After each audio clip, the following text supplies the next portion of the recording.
I remember high school like it was a battlefield I barely survived. Anger was my constant shadow, quick to flare up over the smallest things, like a guy teasing me in class or someone cutting in line at lunch. It scared off any potential boyfriends before they even got close. I'd lash out, say something sharp, and poof, they were gone. By graduation, I was the girl everyone knew as intense, which is code for stay away. College started, and at 19, I figured it was time to dip my toes into the dating pool. Tinder seemed easy enough. Swipe right, chat a bit, maybe meet up. What could go wrong? I matched with Jake after a few days of scrolling. He was cute. We texted for a week. Nothing deep, just banter about movies and music. He suggested catching the new superhero flick at the mall theater. "I'll pick you up," he said. "Got a truck, plenty of room." I was nervous, but excited. Finally, a real date. I spent hours picking an outfit. Jeans, a cute top that showed just enough, and my favorite sneakers for that casual vibe. Mom gave me the side eye when I told her, "Be safe, honey. Call if anything feels off." He pulled up in this beat-up Ford pickup, blasting what sounded like some emo band's greatest hits. Loud, depressing lyrics about heartbreak and rain. I climbed in, forcing a smile. "Hey, cool truck," I said, trying to break the ice. "Yeah, it's a beast," he grunted, not even looking at me as he cranked the volume higher. The drive was awkward. He didn't ask about me, just nodded along to the music like it was church. We got to the theater, grabbed tickets for the 8 p.m. show, and settled in. The preview started, and I was hyped. The movie had all the hype, with explosions and witty one-liners. But Jake, he pulled out his phone immediately, the screen lighting up his face in the dark. I glanced over, thinking maybe he was checking the time. Nope. Tinder. He was swiping right there, thumb flying across profiles. Everything okay?" I whispered, leaning closer. He smirked without looking up. "Oh yeah, babe. Just browsing. You know how it is." Browsing? On our date? I bit my tongue, anger bubbling like soda in my chest. But the movie kicked in, and damn, it was good. Action-packed, funny, the kind that makes you forget real life for a bit. I decided to ignore him, munch on my popcorn, and enjoy it. 10 minutes later, he leaned over, his breath hot on my ear. "You know, you're lucky to be out with me tonight. All these other girls on here, they're blowing up my phone, begging for a date. But I chose you." I turned, staring at him in the flickering light. "Lucky? Really?" My voice came out sharper than I meant, but he just chuckled like it was a joke. "Damn straight. I'm a catch." He went back to his phone, swiping again. I forced a smile, teeth gritted. "Sure, whatever you say." Inside, I was seething. Who says that? But the plot was thickening on screen. The hero about to uncover the big twist. I didn't want to bail yet. I'd paid for the ticket. And honestly, part of me wanted to see how bad this could get. Maybe prove to myself I could handle it without exploding. Then, out of nowhere, his hand landed on my stomach, fingers splayed like he owned the place. I froze. "My son will grow here," he murmured, eyes on the screen like it was the most normal thing. What the actual f***? My brain short-circuited. Son? We hadn't even kissed!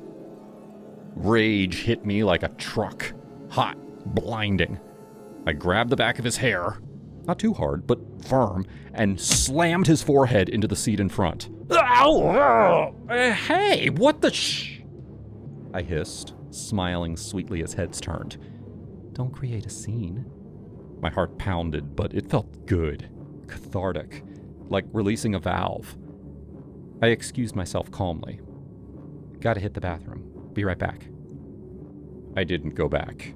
Slipped out the side exit, heart racing, and called an Uber from the parking lot. The night air was cool, and as I waited, I laughed, manic, relieved. What a creep. Back home, I blocked him on everything, deleted Tinder, and poured myself a glass of wine. Mom was up, watching TV. Date go okay? I flopped on the couch. Total disaster. Guy was a walking red flag. She raised an eyebrow. What happened? I told her the whole thing. The music, the swiping, the sun in my stomach. And he said, my son will grow here. Like, dude, we're not even... Mom's eyes widened. Oh, hell no. Good for you walking out. Yeah, but I kinda smacked his head first. Serves him right. Sometimes anger's got its place. This story has been inspired from a real-life incident shared by one of my subscribers. This is what she told me. When I was 18, I agreed to a Tinder date that ended up being a total disaster. He showed up in a pickup blasting this super gloomy music at full volume, which already set the mood badly. At the theater, instead of watching the film, he spent the whole time scrolling on Tinder right in front of me. At one point, he leaned over and said that I should feel fortunate to be there with him, since apparently other girls were lining up for the chance. That was my cue. I excused myself to the bathroom, texted my roommate, and she came to rescue me.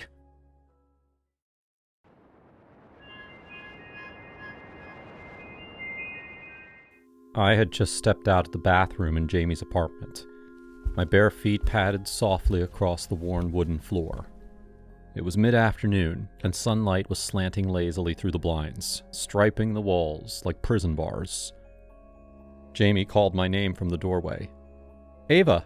His voice light, casual, the way it always was when he wanted to show me something stupid on his phone. I turned toward him, half smiling. But before I could say anything, it hit me. A crushing cold. Ice around my neck. No, on my neck. Fingers. A hand. An invisible hand.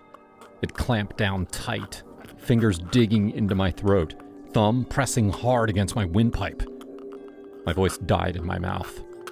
My arms flailed, trying to pull it away, but there was nothing there. Just the pressure, the pain, the panic. I could see Jamie running toward me, his phone falling from his hand. Ava, what the hell's happening? I tried to answer, but nothing came. My chest convulsed, mouth wide open like a fish out of water. I dropped to my knees, my vision tunneled. Everything around me bent and warped like I was underwater. I felt the fingerprints digging deeper. 1, 2, 3, 4, 5. And then, just like that, it stopped. I gasped, the air burning as it rushed back into my lungs. Jamie cradled me, his face pale and eyes wild. I was calling 911! Jesus, Ava, you weren't breathing! I couldn't stop shaking. I sat there on his bedroom floor, trembling, crying, completely hollowed out. I had no medical issues, no asthma, no allergies, no reason to have a panic attack. I hadn't taken anything. I was sober.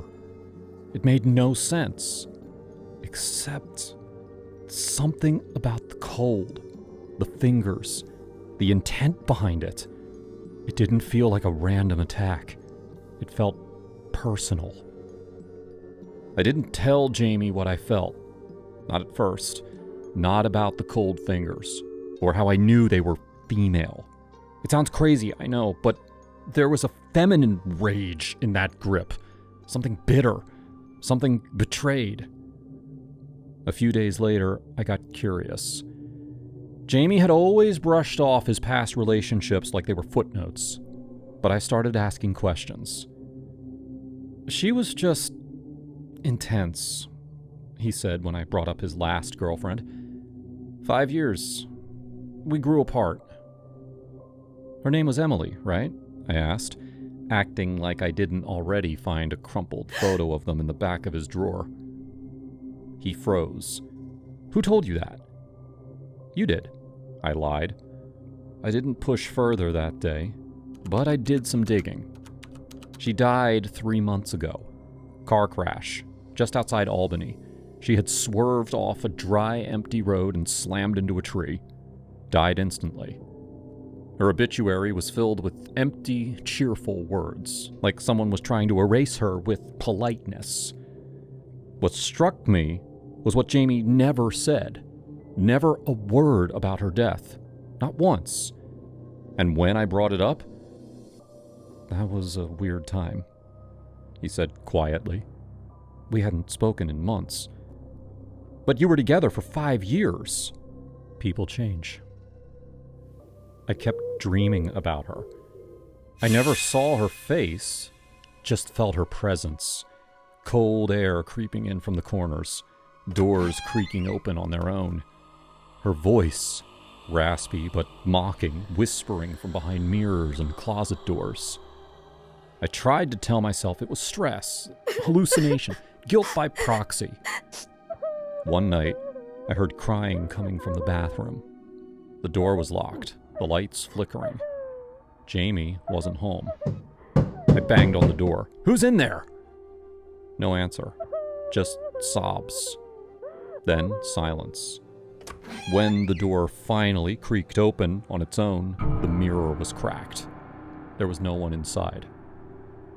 The final straw came when Jamie passed out drunk on the couch, and I found an old phone buried under his bed.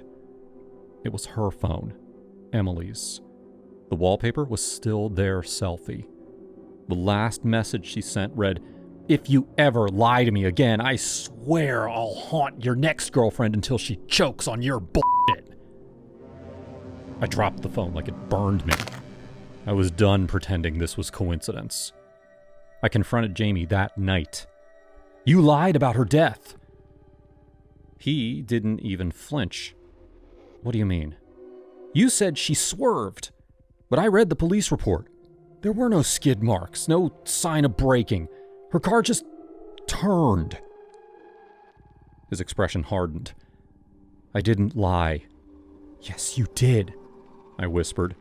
And you kept her phone. Why? He took a deep breath.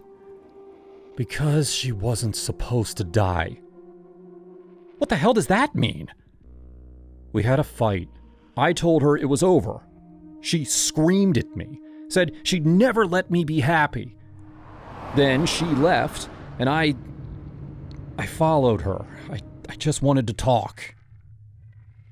What did you do, Jamie? I didn't mean for it to happen. I just wanted to scare her. I didn't know the road curved there. He sat down, cradling his face in his hands. She looked at me one last time before the crash. I saw her mouth moving. What? She said, I'll be back. That night, I slept on the couch. I didn't trust Jamie, but worse, I didn't trust the air around me. I woke up at 3:17 a.m., the room cold as a freezer. The windows were shut. Then, I saw her. Just a flash, standing at the edge of the hallway, long hair soaked, eyes hollow, watching me, smiling. I couldn't move. She lifted one hand slowly and pointed to her own throat, and vanished. I moved out 2 days later, left everything behind. I haven't seen Jamie since.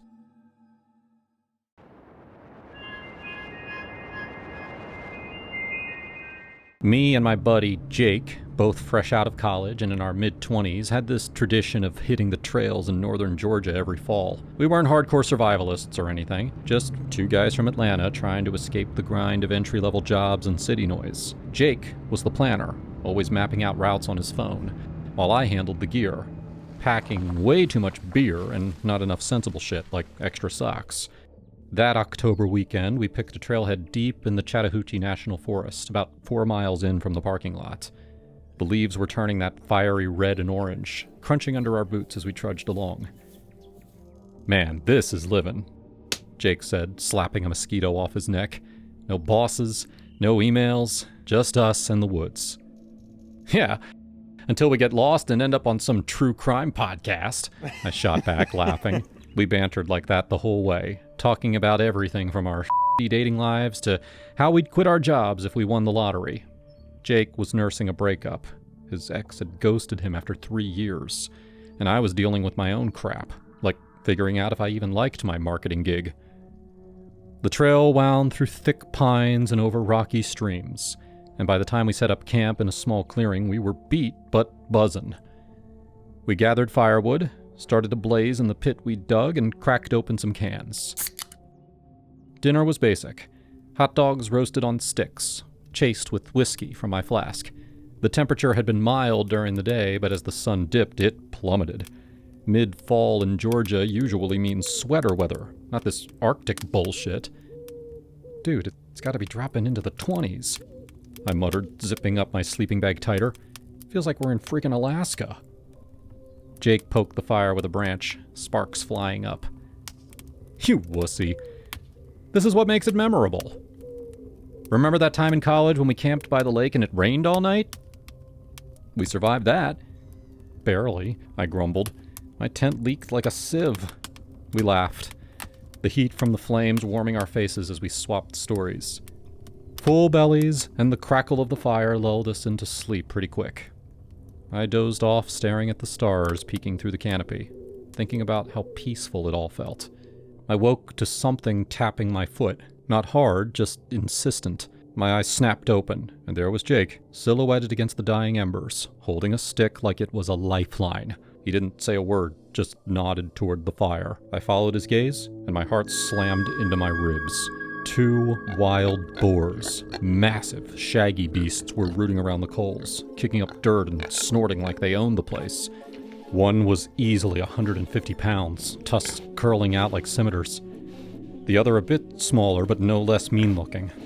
Their eyes glinted in the low light, and they were pissed, grunting and shuffling closer to our camp. Shit, I whispered, barely audible. My voice caught in my throat. We had no guns, no knives worth a damn, just a hand axe I'd left propped against a tree, way out of reach. If we moved, we'd spook them, and everyone knows Georgia boars don't fuck around. They're invasive, aggressive as hell, and they've gored hikers before.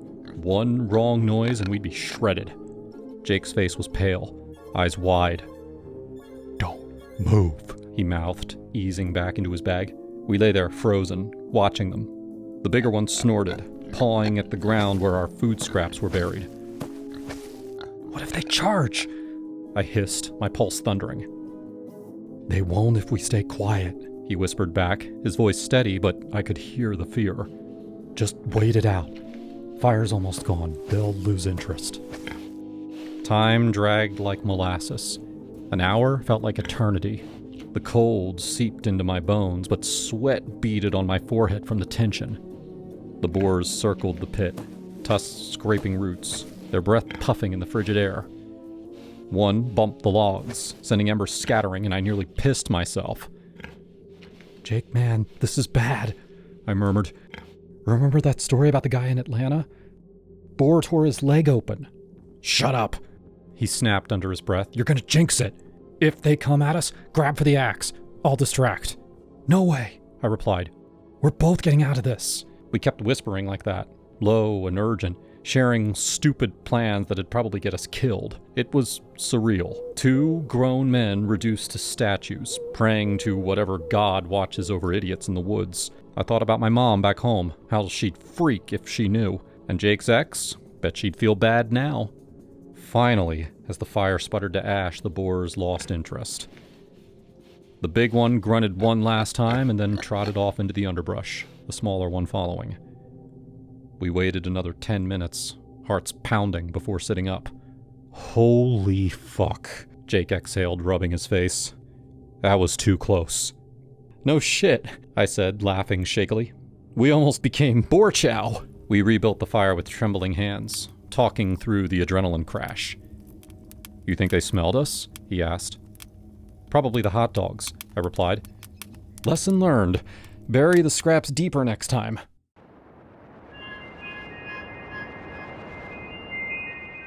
It was early spring 2023, and I just turned 27, fresh out of a long-term relationship that fizzled out without much drama. Living in Seattle, working as a project manager in tech, specifically in sustainable energy solutions. I was killing it career-wise. My job wasn't just a paycheck, it was my passion. I'd built a team from scratch, landed major contracts, and even spoken at a few conferences. But my personal life? A drought. Friends kept nagging me, "Michelle, you're hot, successful, get out there." So I caved and I signed up for this local dating app called Pacific Matches, figuring it was low-key and it focused on people in the PNW. Big mistake number one. I used my real name, Michelle Thompson. I thought, why not? I'm not hiding anything. Uploaded a few pics from hikes in the Olympics, mentioned my love for indie coffee shops and coding on weekends.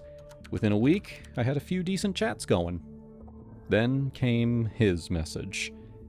His profile said, James Hargrove, 35, British expat working in renewable energy consulting. Same city, similar field, seemed like a potential match. His first DM popped up. "Hello, Michelle. I've got to say, your profile caught my eye. Beautiful woman with brains to boot. I'm worth about £5 million net. Tech investments paid off handsomely back in London. Fancy quitting that job of yours and letting me take care of you? Move in, we'll travel the world. No strings, just luxury." I stared at my phone, coffee going cold in my hand. Who leads with their bank account? It felt less like an offer and more like an assumption, like he'd already decided my life for me. I typed back politely, "Thanks for the message, James, but I'm happy with my career and independence. Not looking to quit or move in with anyone right now. Best of luck." He replied instantly, "Come on, love. Women like you deserve to be pampered. Why slave away in an office when you could be sipping champagne on a yacht? I've got properties in Seattle and Vancouver. Think about it." "Nope, not interested," I shot back. "Please respect that." But he didn't. Messages kept coming. "You're making a mistake. I can give you everything. Let me prove it. Dinner at Canley's?" I blocked him. End of story, right? Wrong. 2 days later, a new profile. Jamie H. Same pics, same bio. "Miss me, Michelle? Block the wrong bloke." Block. Then, J. Hargrove Esquire with a winking emoji. "Persistent, aren't I? That's the British charm." I reported him to the site admins, explaining the harassment. They IP banned him, but the next day, another account. "You can't hide, love. VPNs are a wonder." My stomach twisted.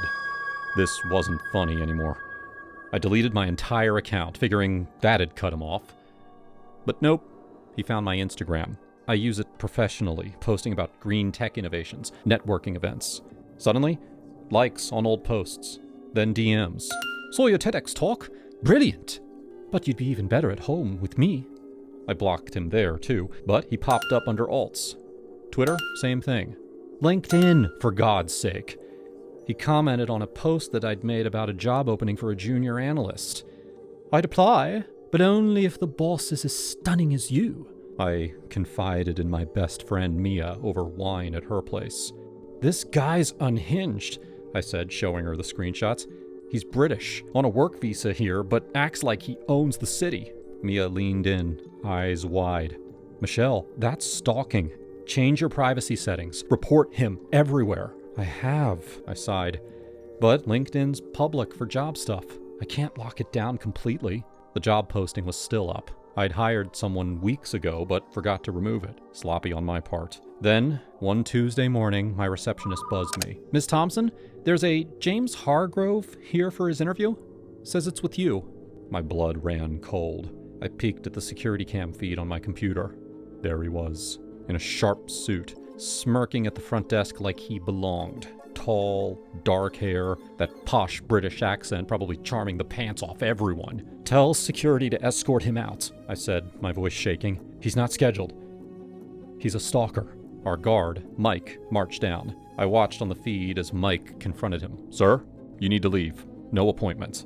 James's face twisted. "This is absurd! Michelle knows me! Tell her James is here! We're meant to be together!" Mike grabbed his arm. "Out. Now." James yanked away. "Get your hands off me, you yank brute! I'll sue!" But Mike hauled him to the parking lot, got his plate on cam. I called the police right after, filing a report. He's been harassing me online for weeks, I told the officer, a no-nonsense woman named Detective Reyes. Now he's shown up at my work. I'm scared. Reyes nodded. We'll look into it. Got his details? From the plate, they traced him to Hargrove Consulting, one of our biggest clients. Ironic, right? They pulled him in for questioning that afternoon. I imagined the scene. James in an interrogation room, sweating under fluorescent lights. It's just a misunderstanding, he'd probably say in that clipped accent. I fancy her. I thought persistence would win her over. His bosses weren't amused. Having a stalker on payroll, especially one fixated on a key contact at a partner company, bad for business. They fired him on the spot. Turns out, he was here on an H-1B visa tied to that job. Without it, he had to leave the US. But, get this, he didn't go back to the UK. Instead, he self-deported to Canada. Vancouver, I think. Maybe to dodge questions or start fresh. Why Canada? Who knows? Perhaps he had connections there. Or it was easier than facing whatever waited in London. Because, yeah, the bonus twist. Detective Reyes called me a week later. Ms. Thompson, thought you'd want to know. Hargrove's married. Wife and 2 kids back in London. She's filed for divorce, cited his infidelities abroad. I nearly dropped the phone. Married? Kids? Jesus. Yep. Stay safe. Restraining orders in place if he tries anything from afar. I hung up, sinking into my couch. Relief washed over me, but so did anger. How many women had he pulled this on? That entitled prick, flashing his money like it erased boundaries. I pictured his wife, probably strong like me, raising those kids alone now. I hoped she was okay, that the kids were shielded from his mess. This story has been inspired from a real-life incident shared by one of our subscribers. This is what she said. When I first tried online dating, I made the mistake of using my full real name. A man from the same city and field messaged me, immediately bragging about his wealth and suggesting I quit my job to live with him. I declined. I have my own career and independence. But he didn't take no for an answer. After I blocked him on the dating site, he kept creating new accounts, even using a VPN to bypass IP bans. I eventually deleted my account, but he found my public socials and started lurking. Things escalated when he saw an old job posting that I forgot to remove from LinkedIn, and he showed up at my office pretending to have an interview with me. Security escorted him out, and I filed a police report. With surveillance footage, police traced him to his job, which happened to be with one of our clients. He was let go. He left the country shortly after that, and I later found out that he had a wife and kids back home. I'm glad he's gone, and I hope they're safe.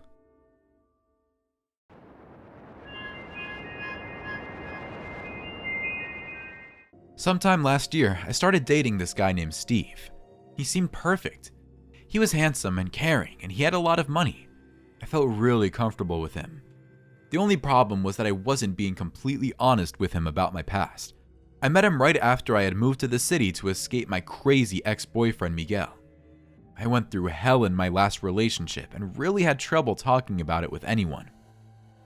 On my first date with Steve, obviously I didn't tell him anything about Miguel. But then we kept on seeing each other and I started to have real feelings for him. I didn't know how to bring up Miguel, like it was never the right time to talk about something so heavy. After about a month of dating, I was feeling pretty guilty about not being open with Steve. He deserved to know everything about me, even the difficult parts. So when we went out to a restaurant for dinner, I decided to pull off the band-aid and tell him. I didn't say every detail, but I told him the main points. That I had an ex who was off his meds and violent, that I basically fled my hometown, and that I still have anxiety issues because of it. Steve, being the amazing boyfriend that he was, listened to everything I said as if he was taking mental notes. He asked me a bunch of questions, really specific stuff like Miguel's last name and our old address. It felt a little weird at the time, but Steve worked in IT. He was always a very technical, meticulous person, so maybe he just wanted as many details as possible. The next morning, I was still asleep in bed while Steve was off in the kitchen fixing breakfast. I could hear him humming to himself, but that didn't really wake me up. I woke up because my phone started buzzing. I heard my sister's voice on the line. She asked me if I'd been on Facebook lately. I told her no, and she said that everyone was posting memorial photos of Miguel. He had died the night before. I know it sounds terrible, but I was thrilled to hear the news. I won't tell you what it was like living with Miguel, but he was an absolute monster. He deserved what he got. Then I started to feel pretty guilty for thinking that. I asked my sister what happened, and she said that she didn't know. Nobody knew except his parents, and they weren't talking to anybody. I decided not to think about it and just go about my day. Steve and I had breakfast together. Nothing eventful, just a normal couple's breakfast, though Steve seemed to be in an extra chipper mood. I wanted to tell him about the news I just heard, but I thought that would ruin our breakfast. I went to work after that and tried to be as productive as possible, even though my mind kept drifting back to Miguel. I checked the news a bunch, but there were still no specifics about what had happened to him. That afternoon, Steve surprised me at my work with a bouquet of flowers. He'd never done that before. I asked him what the occasion was, and he said that he wanted to make sure I had a good day. He convinced me to leave work early, and we went to take a walk around the park together. The flowers were beautiful. He was in such a good mood. It was a very romantic afternoon, until we were all alone in the middle of the park and a really weird smile spread across his face. He looked like he was proud of himself. Then he asked me, "So, how's Miguel?" That's when I knew that Steve had something to do with Miguel's death. It wasn't just a coincidence that my ex died the same night that I told my current boyfriend about what a monster he was. Horrified, I backed away from Steve. "What did you do?" I asked. "Absolutely nothing." I was just online and I happened to mention your ex to a couple people. One thing led to another, and I might have signed you up for a little kill swap. What the hell is a kill swap? He looked around to make sure no one was nearby. Then he explained that he didn't just work in IT. He used the deep web to work with clients that were very particular about their anonymity. And somewhere in the deep web, on some website that no one can find, there's a place where you register a person you want killed. Then you partner off with another client, agreeing to kill each other's target. "It's a perfect plan," he said. "There's no way to get caught because you never find out who the other person is. Everything is completely anonymous." "So, you've sent someone you've never met to kill Miguel?" "Yep," he said. "But I think he's from Santa Cruz, because that's where you're going to kill his target." I couldn't believe it. This guy was crazy. There was no way I was going to murder somebody. How could he possibly sign me up for something like this without talking to me first? I ran away. I couldn't be near him anymore. "Wait," he shouted at me. "Let's talk about this. You can't tell any..."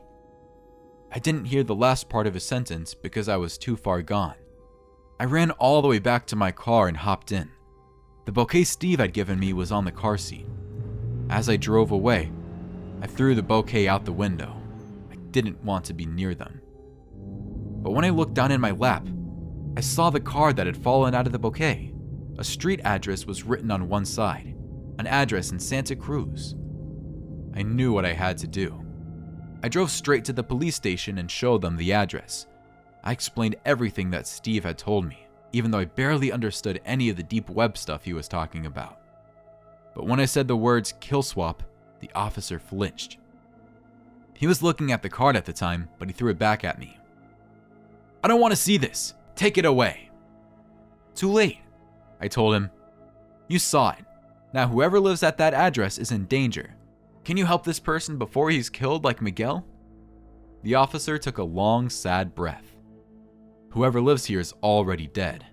I've dealt with kill swappers before. The people in those deep web groups always have backup killers waiting. But that's not the worst part."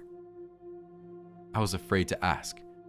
If someone ever goes to the authorities with any information like you just did, then everyone they love will be killed. I really wish you hadn't shown me this paper. For your own safety, I'm not going to write a report. I grabbed the paper from him and went back to my house. All of Steve's stuff was already packed up and gone. As soon as he realized I'd gone to the cops, he fled. It's been a week since I talked to the officer, and so far, 2 of my cousins and 1 uncle have already been killed. I know that more deaths are coming. I don't know how those people knew I went to the police, but they did. And now I live in constant fear. All because my boyfriend wanted to use the deep web to help me overcome my past.